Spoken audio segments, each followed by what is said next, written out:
याद रखना इस बात का, एक एक इंच का हिसाब होगा। तो करना क्या है, इसी कली काल, यही कली काल है, ये अलग निरंजन ही कली काल है। कली काल का तो नाम भी नहीं सुना होगा कईयों ने। रावण का नाम सुना है, कंस का सुना होगा। किसने मारा इनको? राम जी और कृष्ण जी ने। 9 अवतार सुने हैं ना, 9 अवतार। एक 10वां अवतार भी है, उसका नाम पता है? जो अभी आया नहीं है, आने वाला है, उसका नाम है कल्कि अवतार। समझो, वो कल्कि अवतार क्यों आएगा इस दुनिया में? 9 अवतार तो आगे चले गए, 9 बार भगवान आ गए, धर्म की स्थापना कर गए। अब तक तो बढ़िया धार्मिक हो जाना चाहिए था देश अपना। 9 बार आ लिए वो, 9 बार में भी वो काम नहीं कर पाए। आज भी देखो कितना भ्रष्टाचार है, देखो कितना भ्रष्टाचार है। जहां पर 9 बार भगवान आ चुके, अरे वो कुछ तो सुधार होना चाहिए था। प्रधानमंत्री एक बार इस गांव में आ जाएगा ना, इस गांव की शक्ल बदल जाएगी। ये तुम्हें ऐसा नहीं दिखेगा, फिर तुम्हें हर जगह बढ़िया बढ़िया गमले मिलेंगे, चौड़ी रोड, लाइटें फाइटें, दुनिया भर का इंतजाम हो जाएगा। और कम से कम 4-5 साल चलेगा ये, एक बार अगर बढ़िया से बन गया तो। इस दुनिया में तो 4 ही युग है, और 4 युग में 9 बार तो वो आ लिए।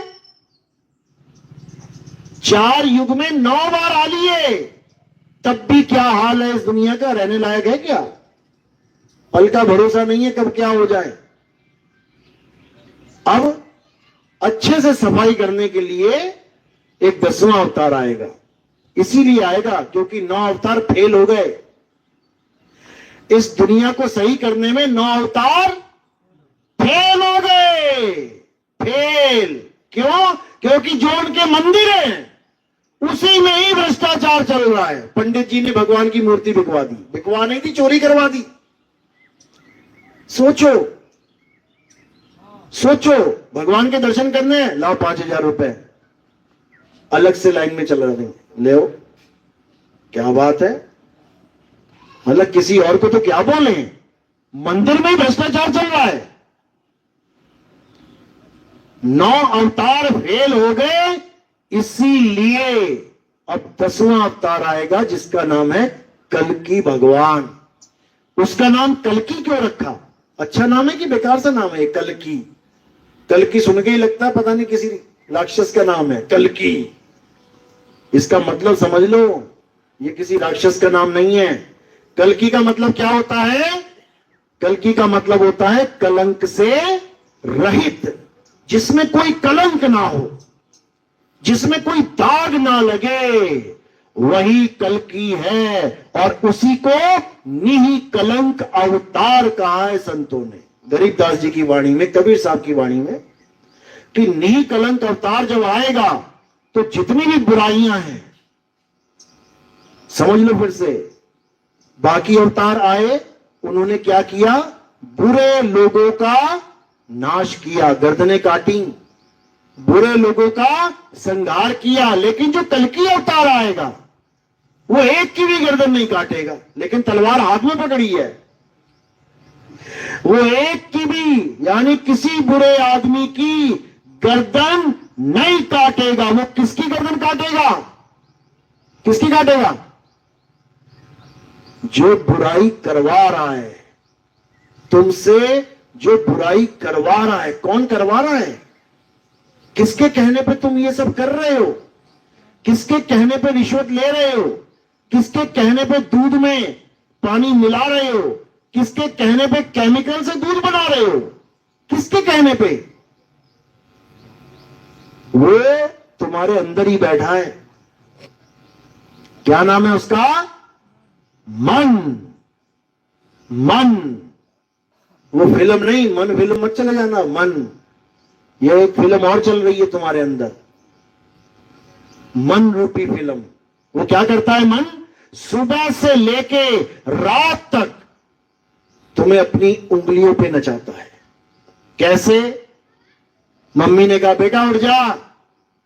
कब उठोगे? कब उठोगे? जब मन करेगा। मन नहीं किया ना उठने का, तो लेटे ही 10 बार बोल के चली जाए, क्या बोलोगे? मम्मी मन नहीं कर रहा उठने का, अब तुम्हारे में बोलना मन नहीं कर रहा। ये कौन है? यही है वो जिसने सबको अपने इशारों पे नचा रखा है।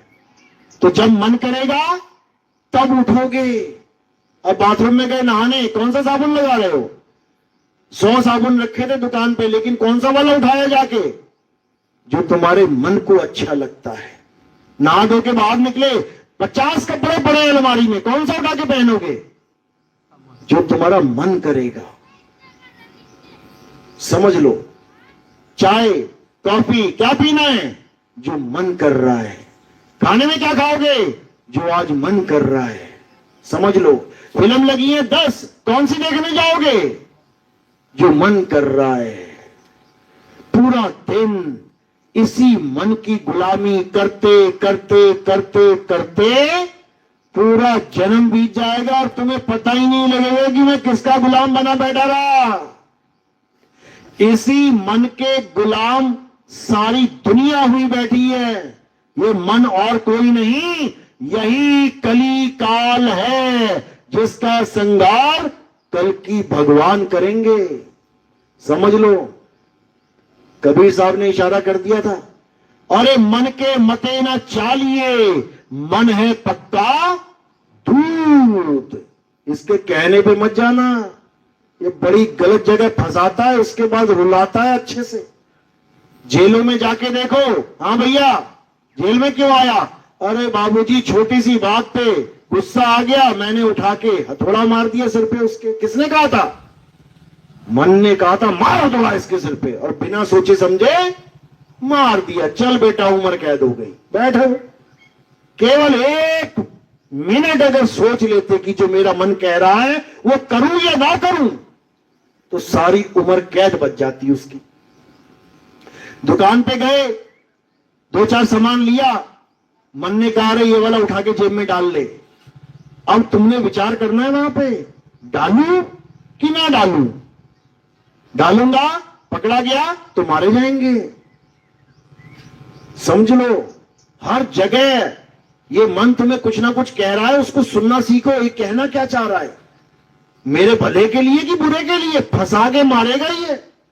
सब जीवों को फंसा रखा है इसने, सबको, यहां तक कि भगवान नहीं छोड़ा इसने। समझ लो, विष्णु जी का सबसे बड़ा भगत कौन था?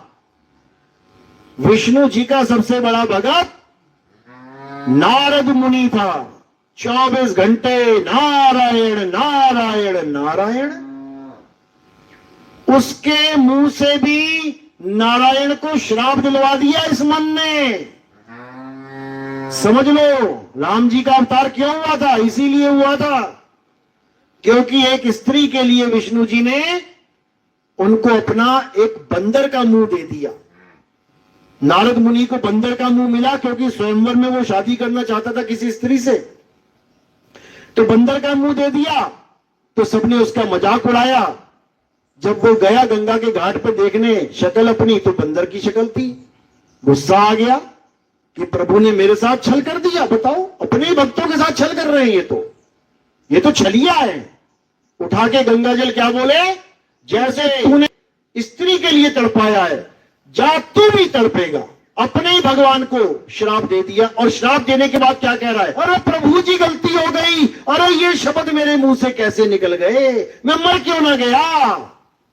निकल नहीं गए बेटा, निकलवाए गए हैं। किसने निकलवाए? इसी मन ने। यही कली काल है, यही सारे श्राप और यही सारे वरदान देता है। समझ लो, मन खुश हो जाए ना किसी से, एकदम जीता रहे बेटा, जी खूब बड़ा हो जाए बेटा। और मन दुखी हो जाए, अरे तेरे कीड़े पड़े, तेरा सत्यानाश हो जाए। ये मन है, ये मन। इसी मन का खात्मा करने के लिए कल की अवतार आएंगे इस संसार में, और उनको खूब अच्छे से पता है ये कहां छुप के बैठा है। वो सब जानते हैं कि ये कहां बैठा है, ये क्या कर रहा है। वही बताएंगे इसको खत्म करने का तरीका। साहिब कहते हैं, मन को मार गगन चढ़ जाई, और मान सरोवर बैठ नहाई। यानी जब तुम हमसे शब्द का दान लोगे तब तुम्हें अच्छे से समझ में आ जाएगा इस मन का खात्मा कैसे करना है, क्योंकि ये मन तुम्हारे मरने के बाद भी नहीं मर। माया मरी ना मन मुआ और मरी मरी गया शरीर, आशा तृष्णा नाम कह गए। बहुत शातिर है भाई, बहुत शातिर है। भागवत की कथा में एक ऋषि का जिक्र आता है जो सारी उम्र राम राम राम राम राम राम ओम नमः भगवते वासुदेवा ओम नमः शिवाय भगवान की पूजा करता रहा, सारी उम्र बुढ़ा हो गया, बूढ़ा हो गया, नाम जपता जपता जपता बूढ़ा हो गया, हवन यज्ञ करता करता बूढ़ा हो गया, मरने वाली हालत हो गई। तो क्या हुआ, एक हिरण का बच्चा आ गया उसके आश्रम में। हिरण का बच्चा आ गया आश्रम में, उसे बड़ा प्यारा लगा, उसने घास खिलाना शुरू कर दिया। अच्छा किया या बुरा किया? अच्छा किया, किसी जीव को खाना खिला रहे हो, अच्छी बात है। उसका ध्यान रखना शुरू कर दिया। अच्छा किया या बुरा किया? अच्छा किया। 24 घंटे उसका देखभाल, उसको प्यार करना, मालिक का जीव है, अच्छा ही है। इतना प्यार करने लग गया, इतना कि 24 घंटे वही याद आने लग गया उसको। एक दिन बैठा भजन पे, राम राम राम राम राम राम राम करते करते करते समय आ गया शरीर छोड़ने का। तब क्या सोच रहा है, अरे वो हिरण का बच्चा तो मैंने बांध रखा है, कोई भेड़िया आ गया, कोई शेर आ गया, वो तो भागने भी नहीं देगा, भाग ही नहीं पाएगा, वो तो खा जाएगा। बस ये सोचते सोचते सोचते, अच्छा ही सोच रहा है उसके बारे में, बुरा तो नहीं, सोचते सोचते प्राण त्याग दिए। तो इस मन ने क्या किया, इस कली काल ने क्या किया, उस ऋषि को सारी उम्र की तपस्या साइड में कर दी और अंत समय का जो एक बीज पड़ा उससे उसने पेड़ बना दिया। यानी उस ऋषि को हिरणी के गर्भ में डाल दिया। यह है निर्णय इसका, यह है इसका जजमेंट, न्याय। सारी उम्र का राम राम राम राम राम राम किनारे कर दिया और अंत समय में उस जीव के बारे में उसका भला ही सोचा, बुरा नहीं सोचा, काट के खाने का नहीं सोचा कि मैं मर रहा हूं इससे पहले खा जाऊं इसको, उसको बचाने का सोचा। तब भी उसको हिरण के गर्भ में जाना पड़ा, शेरों के आगे भागना पड़ा। ये कली के काल का खेल है। ये सोचो, वो तो फिर भी इतना नाम जप के, इतना हवन यज्ञ करके वो हालत थी, हम तो वो भी नहीं कर रहे और हमारा ध्यान कहां कहां फंसा हुआ है। हालत खराब हो जाएगी। गुरु ग्रंथ साहब में बिल्कुल साफ लिखा है, अंत काले जो लक्ष्मी सिमरे ऐसी चिंता में देह मरे, सर्प जून वो वल वल उतरे। क्योंकि हमारा ध्यान भी कहीं ना कहीं फंसा है, याद रखना। अंत सब तो कुछ ना कुछ तो सोचोगे, मेरा लड़का, मेरी बीवी, मेरा मकान, मेरा पैसा, यही होता है। इन चारों का अच्छे से जानकारी दी गई है। एक का तो बता दिया, मेरा पैसा, वो तो बन गया सांप। अब मेरी बीवी वाला, अंत काले जो स्त्री सिमरे ऐसी चिंता में देह मरे और वैश्य जन्म वो वल वल उतरे, वो वैश्य जून में चला जाएगा जो मेरी स्त्री करता मरेगा। अब बच्चों की बारी आ गई। अंत काले जो लड़का सिमरे ऐसी चिंता में देह मरे, सुअर जन्म वो वल वल उतरे, सुअर बन जाएगा वो। 20 बच्चे एक बार में पैदा हो जाएंगे। 5 बार भी आ गई तो बन गई गांधारी, हो गई कौरव की सेना पूरी। 100 बच्चे हैं, अब खूब लेटो घसूटो कीचड़ में बच्चों के साथ, समझ लो। अब मकान, जिसका ध्यान मकान में, ईंट पत्थरों में, मंदिरों में, उसके लिए क्या बोला, अंत काले जो मंदिर सिमरे ऐसी चिंता में देह मरे। अरे प्रेत जन्म वो वल वल उतरे, वो सूक्ष्म शरीरों में भटकेगा जाके, वो भटकता ही रहेगा, उसका कोई हाथ नहीं लगेगा। हालत खराब हो जाएगी। और ये मत सोचना कि मंदिर में भगवान रहते हैं। पहले फिल्में पता है क्या आती थी? पुराना मंदिर। और कौन रहता था मंदिर में? भूत रहता था, भूत। समझ लो, कहने का मतलब ये ईंट पत्थरों में भगवान नहीं रहते। भगवान ईंट पत्थर में रहते हैं क्या? तुमने बना दिया भगवान का मकान। तुम बड़े हो गए भगवान से, तो वो ना बना पाए अपना मकान, तुमने बना दिया। समझ लो, भगवान राम को किसी मंदिर की जरूरत नहीं थी। अगर भगवान राम को मंदिर की जरूरत होती तो किसको आदेश देते? हनुमान जी को आदेश देते। ऐसा भव्य मंदिर बना दिया। ये वाला तो पानी चू गया इसका, कहते हैं 2-3 महीने में पानी चू गया इसका। पंडित जी शिकायत कर रहे थे, जी लेंटर ठीक नहीं पड़ा। और जो हनुमान जी डालते ना मंदिर, वो सारी दुनिया देखती उसको कि क्या है ये। लेकिन हनुमान जी को पता है कि मेरा राम भगवान मंदिर में रहता ही नहीं है। वो कहां रहता है? सिग्नल दिया है हनुमान जी ने, लेकिन कोई समझ ही नहीं पाया। सिग्नल दे रखा उन्होंने, हनुमान जी ने। याद रखो, जो इतने बड़े पुल बना सकते हैं, वो क्या एक मंदिर नहीं बना सकते थे? जो पूरा पहाड़ एक हाथ पे उठा के लेके आ सकते हैं, वो क्या भव्य मंदिर नहीं बना सकते थे? कि तुम्हारे हाथों ही लिखा है मंदिर बनवाना, वो भी सरकार से जज के सामने तारीखों पे जा जाके, हाँ जज कहेगा तो बनेगा, नहीं कहेगा तो नहीं बनेगा। ऐसा कोई खेल नहीं है। अगर राम जी का मंदिर बनाना होता तो हनुमान जी इतना भव्य मंदिर बना के जाते कि दुनिया का सबसे बड़ा मंदिर हिंदुस्तान में होता और उसकी कोई ईंट नहीं हिला सकता था, क्योंकि वो खुद ही खड़े होते सामने। तुम्हारे वाले मंदिर की गारंटी नहीं है कल को मुगल आ जाए तो ये मंदिर तोड़ के मस्जिद बना देगा। भाई बना ही दिए कितने मंदिर। सोमनाथ का मंदिर 17 बार लूट लिया गया। भगवान होता है तो 17 बार लूट जाता। तुम्हारा मकान नहीं लूटेगा सारी उम्र में 17 बार। तुम भी 2, 4, 5 बार चोरी हो जाए तो सीसीटीवी कैमरा लगा के कोई ना कोई इंतजाम कर लोगे कि भैया चोर बहुत शातिर है। तुम भी 5वीं 7वीं बार नहीं लूटने दोगे अपना मकान। लेकिन भगवान का 17 बार लूट गया। कारण क्या है? कारण यही है कि भगवान मंदिर में नहीं रहते। अगर भगवान मंदिर में होते तो पंडित जी ताला लगा के जाते। पंडित जी ताला लगा के जाते। तुम चले जाना, बैठ जाना भगवान जी के पास। पंडित जी जाएंगे, उनको कहना मैं यहीं रहूंगा पंडित जी, तो ताला लगा के जाएंगे। तुम मंदिर के अंदर बैठ जाना, पूजा करना। पंडित जी को कहना पंडित जी आप जाओ, तो पंडित जी ताला लगा के जाएंगे। तुम अंदर हो तो नहीं जाएंगे। क्यों? क्योंकि तुम अंदर हो। क्या बोलेंगे? भैया ध्यान रखना जब तक मैं आ ना जाऊं।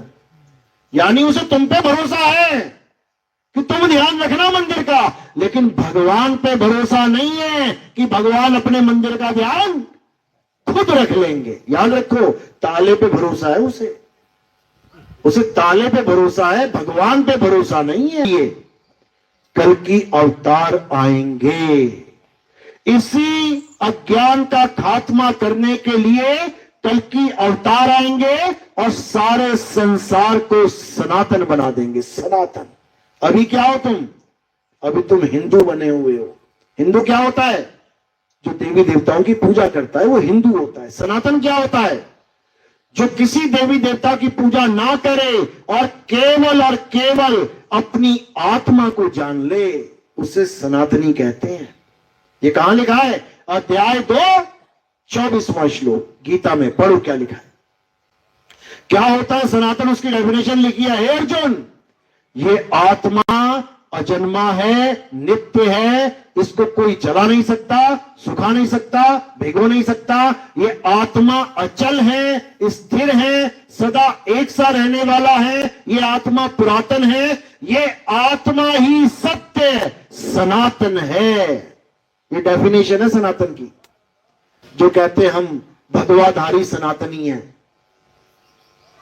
ये डेफिनेशन है। पूछ लेना किसी को सनातन की डेफिनेशन क्या होती है, वो राम जी की जन्म भूल जाएगा। राम जी हैं, दशरथ जी हैं, हनुमान जी हैं। अरे ये तो शरीर है, ये शरीर है, ये काया है। सनातन आत्मा है, आत्म देव है, जिसकी वजह से सारी काया चल रही है, सारे शरीर आत्मा की वजह से चल रहे हैं। उस आत्मा को जानना ही आत्म ज्ञान है। आत्म ज्ञान साहिब समझा रहे हैं, जल में मीन प्यासी मुझे देखती आवे हांसी, आत्म ज्ञान बिना नर भटके, कभी काबा कभी काशी। आत्म ज्ञान बिना, आत्म ज्ञान क्या होता है? जहां पर भी आत्म शब्द जुड़ जाता है, जैसे आत्मा, अब ये आत्म शब्द क्या है? आत्म का मतलब होता है मेरा, खुद का। जैसे कोई आपको कहे आत्म कथा लिखो, किसकी कथा लिखोगे? अपनी कथा, किसी और की नहीं। अगर कोई कहे कि आत्महत्या करो तो किसे गोली मारोगे? खुद को, किसी और को नहीं, क्योंकि आत्म जुड़ा है इसमें। अगर कोई कहे आत्म रक्षा करो, किसकी रक्षा करोगे? अपनी रक्षा, आत्म रक्षा। कोई कहे अपने ऊपर निर्भर हो जाओ, आत्मनिर्भर हो जाओ, तो किस पर निर्भर होना है? अपने ऊपर। इसी प्रकार आत्म ज्ञान यानी अपना ज्ञान, किसी राम भगवान का, किसी कृष्ण जी का, किसी हनुमान जी का, किसी मुसलमानों का, ईसाइयों का, यहूदियों का ज्ञान नहीं चाहिए। किसका ज्ञान चाहिए? अपना ज्ञान। मैं क्या हूं हे अर्जुन, तू और मैं ये नाशवान काया नहीं है। मुझे शरीर मत समझ लेना कि मैं शरीर हूं। ऐसे पता नहीं कितने शरीर धारण किए मैंने। मैं ही मछली बन के आया, मैं ही कछुआ बन के आया, मैं ही जंगली सुअर वराह अवतार में आया, मैं ही वामन रूप में आया, नरसिंह रूप में आया, आधा आदमी आधा जानवर बन के आया। मैं कोई भी रूप धारण कर लेता हूं, लेकिन मैं कोई भी रूप नहीं हूं। मैं आत्मा हूं। हे अर्जुन, तू भी आत्मा है। हम ये शरीर नहीं है। शरीरों के मारे जाने पर भी हमारा कभी अंत नहीं होता। तो क्या होता है? हम दूसरा शरीर धारण कर लेते हैं। समझ लो, तुम्हारे घर में माई, बहन, बाप, ये मत समझना कि ये पहला जन्म है। पता नहीं कितने जन्मों जन्म बीतते हुए, कितनी माओं को छोड़ के, कितने पिताजी को छोड़ के, कहां कहां मरने के बाद यहां जन्म लिया है। इस गलतफहमी में मत रहना कि ये तुम्हारा पहला जन्म है। जन्मों जन्म की माओं को छोड़ के आए हो। एक मां को अपना मान लिया, ये मेरी मां है, इस जन्म की है। पिछले जन्म वाली पता नहीं तेरी याद में कहां रो रो के पागल हो रही है, कोई ध्यान नहीं उसका।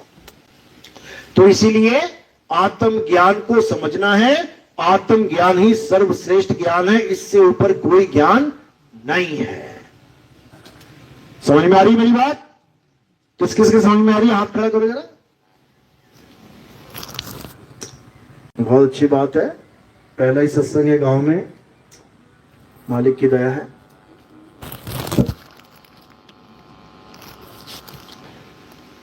तो इसी आत्म ज्ञान का प्रचार प्रसार करने के लिए कबीर साहब इस संसार में हर युग में आते हैं। सतयुग में सत सुकृत नाम से, त्रेता में मुनिंद्र नाम से, द्वापर में करुणामय नाम से, और कलयुग में कबीर नाम से। और वो इस कलयुग में ही खासकर अपना पंथ चलाते हैं, और उसी पंथ में सारे पंथों को एक करने के लिए आते हैं। साहिब कह रहे हैं, 12 पंथ काल फरमाना, भूले जीव न जाए ठिकाना, 13वें पंथ हम ही चले आए, सब पंथ मेट के एक पंथ चलाए। यानी जितनी भी नदियां हैं इस दुनिया में, वो सारी नदियां एक सागर में मिलाने के लिए आते हैं। तो ये वही पंथ है भाई, जिसमें सारे संसार के पंथ मिल जाएंगे। जो भी विवेकी हंस होगा, अपनी मृत्यु से पहले पहले विवेक लगा के वो इस पंथ में जुड़ेगा, इस झंडे के नीचे आ जाएगा। क्योंकि ये वो युद्ध होने वाला है जिसमें केवल 2 ही पक्ष है, या तो पांडव या कौरव, यानी या तो धर्म या अधर्म, या तो सत्य या असत्य, या तो कल्कि या फिर कली, और तीसरा कोई ऑप्शन नहीं है। तीसरा कोई ऑप्शन ही नहीं है, या तो कल्कि की फौज में आ जाना है या फिर कली काल मन के चक्कर में फंसे रहना है। तीसरा कोई ऑप्शन नहीं है, समझ लो। चलो, तो आज का सत्संग यही समाप्त करते हैं और अब आरती का समय है। आरती के बाद नाम दीक्षा और भोजन भंडारा होगा। तो जो नाम दीक्षा वाले हैं वो एक बार हाथ खड़ा करें। कौन कौन नाम दीक्षा लेने आया है? आप कहां से आए हैं? जो बैठा रहो, जगह बोलो। अच्छा, पहले किसी गुरु से जुड़े थे? जय गुरुदेव पंथ में कितने साल से थे? जय गुरुदेव में 20 साल से, बहुत अच्छी बात है। और हमारा सत्संग कब से सुन रहे हो? साल भर से, बहुत बढ़िया। आप कहां से? पहले कोई गुरु जी धारण किया आपने? कोई गुरु नहीं। मूर्ति पूजा करते थे? धंधा करते हैं, तेल सप्लाई करते हैं। वो तो ठीक है, पूजा पाठ भी तो करते होगे कुछ। अरे कलम तो बेचो तुम, कुछ भगवान का नाम लेते थे कि कलम ही बेचते रहे आज तक? राम जी का लेते थे, यही बोल रहा हूँ मैं। कहाँ कहाँ फोटो देख लिया? वहाँ मेरा फोटो देख लिया? वहाँ मेरा फोटो कैसे पहुंच गया? अच्छा, वो पोस्टर लगाए थे। चलो भाई, पोस्टर लगाना धन्य हो गया। बहुत बढ़िया, बहुत बढ़िया। इसीलिए मैं कहता हूं कि गांव गांव में पोस्टर लगाओ और पर्चे बांटो, पता नहीं कौन सा मालिक का जीव जाग जाए। देखो, बहुत खुशी की बात है। समझ में आती है मेरी एक एक बात? बहुत बढ़िया, बैठ जाओ। कोई तंबाकू, जर्दा, अंडा, मीट, मांस, हाँ ये सब नहीं चाहिए? हाँ, बहुत बढ़िया। और कौन था? और कौन था नाम दीक्षा वाले? हाँ, कहां से जुड़े थे आप पहले? आप तो, हाँ ठीक है, बैठ। विहंगम योग में जुड़े कितने साल से? 5 साल से विहंगम योग, सदाफल देव जी महाराज का, बहुत बढ़िया। और कौन? और कौन? आप कहां से जुड़े थे? रामनगर से। गुरु जी कौन थे पहले? अच्छा चलो, पहली दीक्षा की बात कर रहा हूं, कोई पहली दीक्षा वाला और तो नहीं ना? चलो, बहुत अच्छी बात है, क्योंकि ये ज्ञान जल्दी समझ में नहीं आता। लेकिन मैंने बोला शुरू में कि परमात्मा की दया हो तो एक एक बात समझ में आएगी। क्या बता रहा हूं, एक एक बात। और परमात्मा की दया ना हो तो पूरा सत्संग 2 घंटे का सुन के भी तुम क्या कहोगे? अरे यार ऐसे ही है। ये पता कौन कह रहा है? कौन कह रहा है? हाँ, ये मन कह रहा है। अंदर से मन क्या कहेगा? अरे बकवास कर रहा है, जाने दे। राम जी ठीक है, हनुमान जी ठीक है, पूजा कर, मंदिर जा, शिवलिंग पूज। मुसलमान है तो क्या कहेगा? अरे नहीं नहीं, नमाज नहीं छोड़नी है, नमाज पकड़ के रखना। हाँ, 5 टाइम नमाज पढ़ूंगा। सिख है तो वाहिगुरु वाहिगुरु मत छोड़ना, नितिन दास के कहने पे। ये नरकों में ले जाएगा बिना भगवान के नाम के। और इस ईसाई क्या सोच रहा है कि ईसा मसीह को नहीं छोड़ना है। ये मन बोल रहा है तुम्हारा। और विवेक क्या बोल रहा है? बात तो सही कर रहा है, ये बात तो एक एक सही कर रहा है। विवेक ये बोल रहा है और मन क्या कह रहा है? नहीं, जाने दे इसको, तू जहां है ठीक है, दुनिया क्या कहेगी? अरे पूजा नहीं करेगा, लोग कहेंगे मुल्ला बन गया, ये मुसलमान हो गया। ऐसे भी लोग हैं। कई लोग पूजा पाठ छुड़वा देते हैं हम लोग, तो कहते हैं अरे ये मुसलमान हो गए, ये भगवान को नहीं मानते। अरे वो भगवान को अब जान पाया है, अब जान पाया वो भगवान को। आज से पहले वो जानता ही नहीं था। और तुम भी जान जाओगे एक दिन, जब तुम सत्संग सुनने लग जाओगे तो। चलो, बहुत बढ़िया, मालिक की दया है। आरती की तैयारी करो।